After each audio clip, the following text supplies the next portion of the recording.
बिना कोई कारण के 3 दिन के अंदर अंदर वापस जाके पूछताछ करो, जबकि राहुल जी कह चुके थे कि 8-10 दिन के अंदर मैं जवाब ही दे दूंगा। आज जो unfortunately ED, CBI, income tax का जो तांडव मचा रखा है इन लोगों ने, कितने पत्रकार, लेखक, साहित्यकार जेलों में बंद रहे हैं या जेलों में बंद हैं, वो सोच सकता है? ये कल्पना के बाहर है कि आप किस प्रकार से बिना कोई कारण के 3 दिन के अंदर अंदर वापस जाके पूछताछ करो, जबकि राहुल जी कह चुके थे कि 8-10 दिन के अंदर मैं जवाब ही दे दूंगा।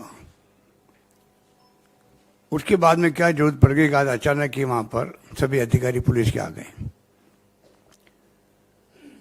हिटलर जो था वही पहले बहुत लोकप्रिय हुआ था, उसके बाद में वहां की जर्मनी की स्थिति बनी है। इस देश में लोकतंत्र खतरे में है। अगर मैं अभी बोल रहा हूं तो पूरी दुनिया सुन सकती है, इंटरनेट का जमाना है। राहुल गांधी वही बोले जो लंदन में जो यहाँ बोले थे, यहाँ बोलते थे या बोले हैं, बोलेंगे। हम छोड़ने वाले नहीं इनको, इनकी हरकतों को छोड़ने वाले नहीं है, ये तानाशाही प्रवृत्ति को छोड़ने वाले नहीं है, जनता के बीच में जाएंगे।